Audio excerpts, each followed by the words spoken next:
Hey everybody, it's Nick from Android Headlines, and we're here at CES 2018 checking out Lenovo's latest batch of Moto Mods for the Moto Z family of phones. We've got two mods here, the sliding keyboard and the Lenovo Vitals mod. The sliding keyboard, of course, harkens back to the days of the Motorola Droids, with a horizontal sliding keyboard that's wide enough to fit a full QWERTY row in it. It looks and feels incredibly similar to the most recent Moto Droid that was released, and if you're looking for nice clicky keys and a physical slider keyboard, Lenovo's definitely got something for you. There's a bonus here too. In addition to sliding out, the keyboard also folds over, doubling as a stand for the phone. It's not likely you'll ever want to type this way though.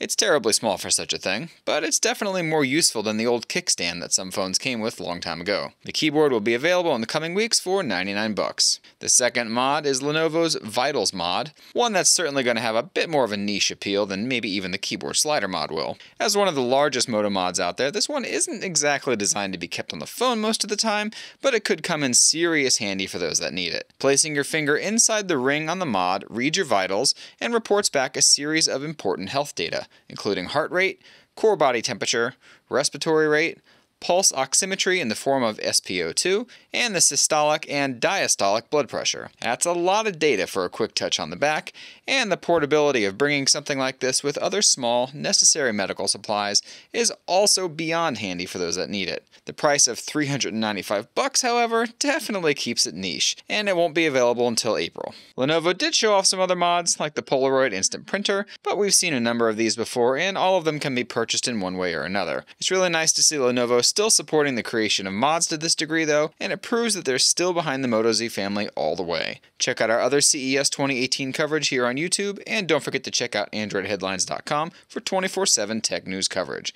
Thanks for watching, and until next time.